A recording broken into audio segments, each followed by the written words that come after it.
Hello, fellow rock cutters. This is Buddy with Canyon Archaic. So, before I give this guy a bubble bath today, it needs cleaned. I can see it. It's nasty.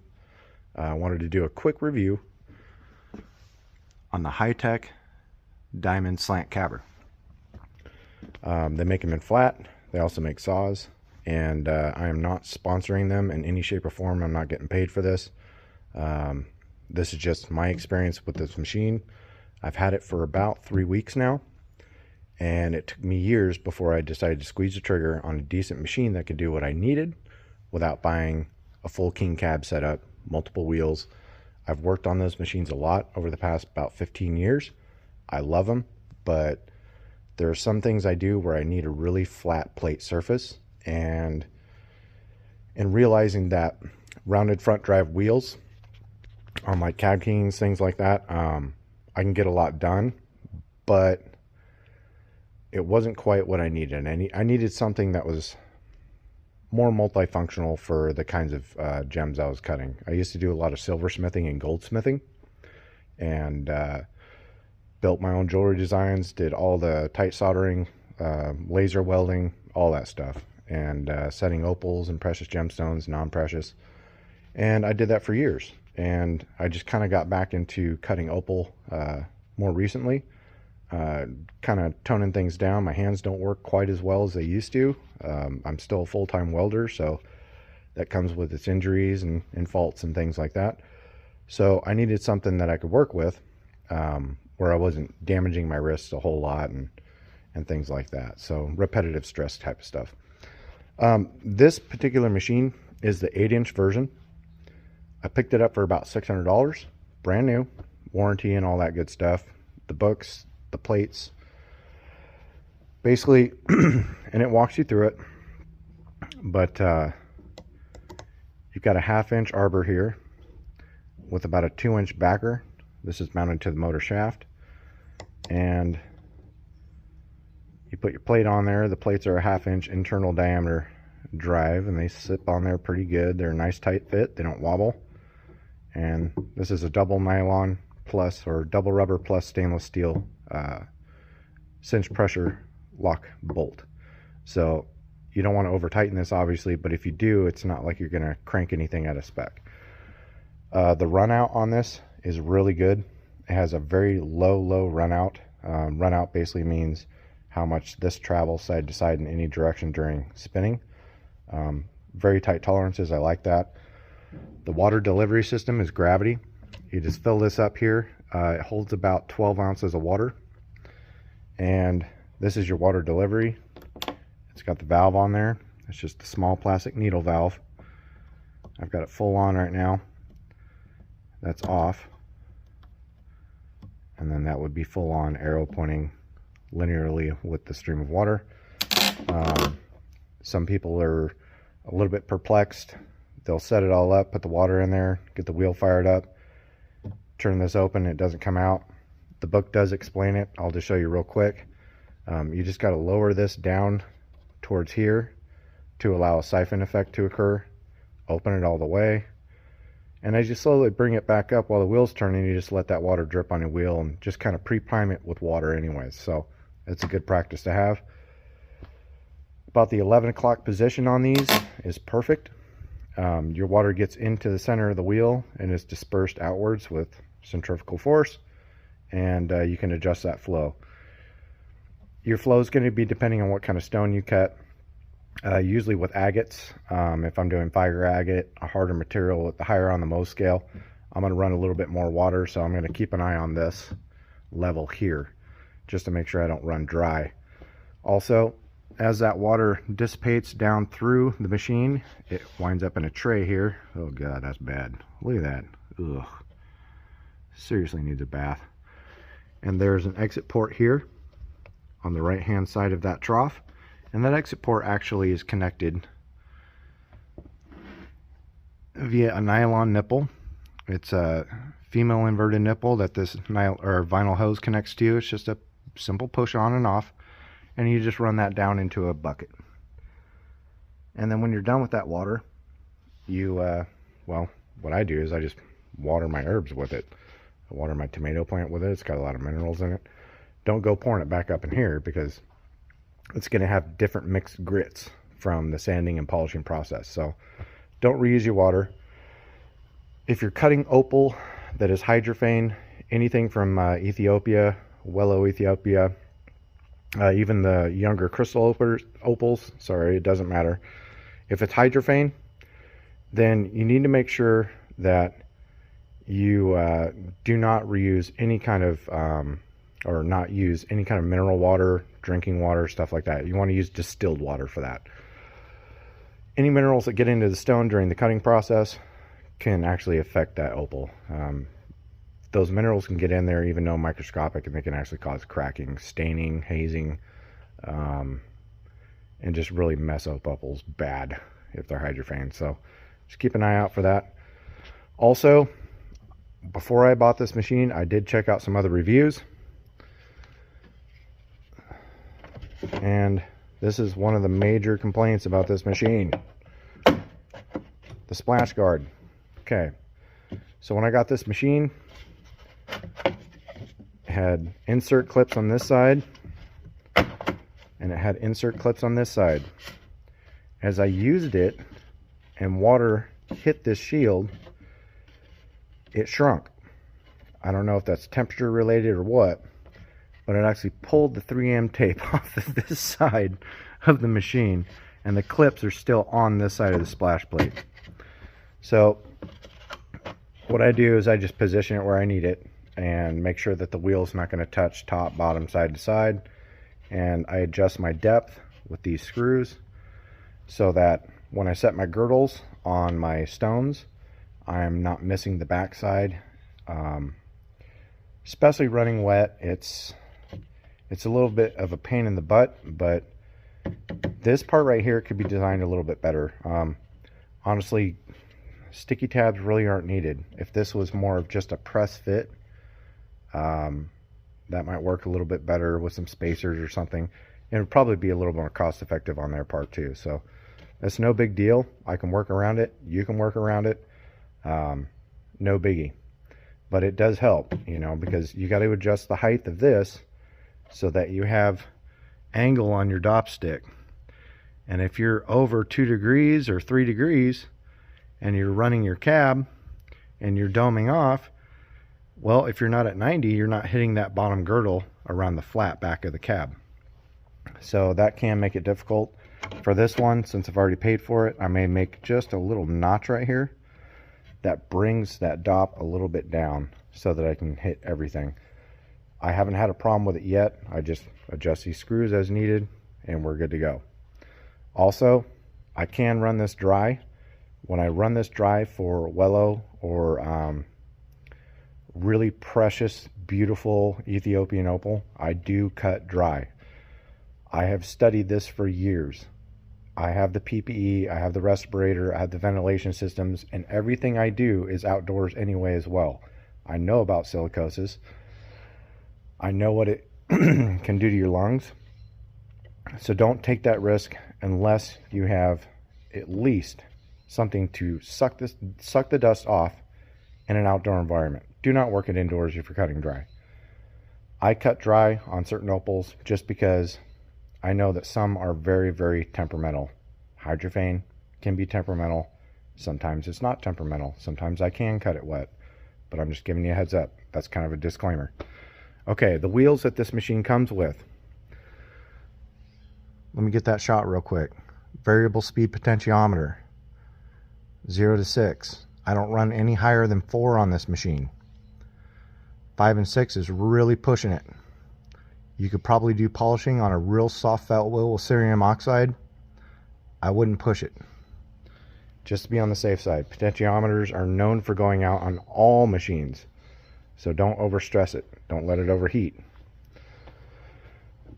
First wheel you're going to get with this machine is a 180 that is mounted to an acrylic plate. It needs to be broken in. So when you first use this 180, it's going to be more like almost like an 80 grit. It's going to be real rough. That's the truth for many diamond plate wheels. You got to break it in a little bit, otherwise you can be chipping stuff out. I did not use this on Opal until I broke it in with agate. So always breaking your wheels a little bit. Right now it's probably a true 180 and it still cuts good and it doesn't chip out pretty bad. It doesn't chip out very bad. Your second wheel that you're going to go through, this one is the brown wheel and it is 325 grit. So we're going to go 180 to 325. Well, there's a purple wheel that doesn't come with it that goes in between these stages here. That purple wheel is a 220. So I haven't acquired that yet. Just to let you know, they have a diagram of it. After this bad boy here, you're going to be moving to red. Red is 600. Then you're going to be moving to blue, which is 1200. Then you have a felt polishing wheel. Blue is also missing a disc as well. So after blue, there's an orange disc, and it is 3000 grit.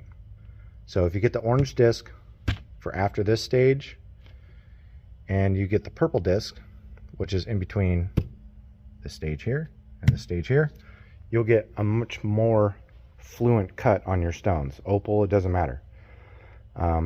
You can skip grits. They set you up, they get you ready to go, and they get you started. They aren't expensive. This diamond plate disc comes pre-mounted to the acrylic.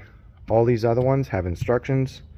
They are adhered to the acrylic plates that come with it. So you got to line those up, get them stuck on there really, really well, and I haven't had a problem with them. For opals, when I dry cut or wet cut opals, I use this for a backer up until about 400 grit, and I use silicon carbide. These are mine, and sometimes I'll even run all the way from 220 with a backer all the way up to 2000, and then I'll do diamond paste cutting on this. I also have another felt wheel that I use for cerium oxide, but it is actually getting sponged out and cleaned up right now because I got oil on it from my hands at one point, and I noticed it soaking into a hydrophone opal, so I needed to clean that. But these are pretty cool. That's just the pink diamond paste they come with. They give you a 30,000 grit diamond paste to start. Yes, it does work, but going from 30,000 literally after I believe a 1200 on this blue, you really got to work at it a little bit. So pick up the extra discs. They don't cost much. They are on the High Tech Diamond brand website. I haven't ordered them yet for myself because I've just been making do with what I have. But with these discs here, wet cutting, they do pretty good. This opal here is a smoked opal from Ethiopia, and you can see my fingerprints on it. I apologize, but it puts a pretty good sheen on it, and you can see all the fire in there. It's hard to capture it on video, obviously. Opal is just that way sometimes. I'm under LED lighting right now, diffused LED. I have to say that other forms of lighting do work pretty good. I've been told that LED takes reds out. I haven't had that experience yet. But yeah, that's pretty much what you're going to get. You're not going to get these. I made these, so those actually last a pretty long time. Sorry about the mess out here. That's my 220 through 2000, and it's 220, 400, 600, 1500, and 2000 on those. I can cut multiple stones on these. You can see I move everywhere. I use every bit that I have, and I do dry and wet cutting on those. The machine works great. I haven't had any problems with the potentiometer wonking out on me. You do want to clean it, so when you're done using it for the day, just pour a little bit of fresh water in here. What I do is I just point this sucker down towards the tray here. I pop this out and let that water run through the lubrication line, and it'll fill this up and then run into your bucket down there. And as that's happening, I'll pour fresh water all over here and just kind of do a light scrub down on it. The cleaner the water you can use, the better. If your area where you live, if your tap water is higher chlorine or higher fluoride, or not fluoride, fluoride, which I'm not sure if they use that still anymore, but chlorine is definitely used. Just be careful with it. Distilled water is really the best way to go because you don't get a whole bunch of extra deposits on it. If you're on well water, I would definitely, I don't care what system you have to clean your well water, just use distilled. It's worth it. I can cut about a 40 carat opal down to a 10 to 12 carat, and I can cut another 90 carat opal down to about 12 carat as well, refilling this twice. So that's 24 ounces of water. It goes back down in the bucket. You can use that water to wash out this tray, just don't use it to wash out the top tray. Use it to wash out the basin down here. And once it's all done, then I just, like I said, I just give the water to my plants. The minerals in it are really good for tomato plants, potatoes, it doesn't matter. You'll get this paperwork here, instructions for use and care. There's a book, it is very detailed. Even if you're familiar with lapidary and you've been doing it for years, for this particular machine, if you haven't run a flat or a slant cab before, just read the instructions. It's not wasting time. They have a really good warranty on these machines. They have a QR code built into that warranty, so you can scan that and activate it. It's not very expensive. Definitely worth it because you just don't know, you just don't know. Anything can go wrong, and you want to be protected. So the manufacturer of these machines is US based, which is something I really like. High Tech Diamond is a company that I have seen a lot of other people use their equipment, and I'm probably going to be squeezing the trigger on getting one of their saws soon, probably a 4 to 5 inch. I don't need anything bigger than that. I haven't budgeted for it yet, so I'm holding off. Basically, I buy a piece of equipment, I make gemstones and jewelry or whatever I can out of that equipment, and I use those funds to pay off that piece of equipment, and then I buy another piece of equipment. After that time has passed and I've broken even, then I can actually, start making a little bit of a profit and putting that into savings or stashing it away somehow. Buy more opal. Yep. I'm just going to be honest. I just use it to buy more opal after I pay my stuff off. I think we're on the same boat. We either buy more opal or we buy more agate, whatever it is. One thing I did want to talk to you about these wheels. So this machine is for higher Mohs scale stones. So I have used these discs, wet cutting and wet shaping and polishing Australian opals. They are not hydrophane. They do not absorb water like an Ethiopian Wellow opal does. So I run these wet all the time. You cannot run these dry.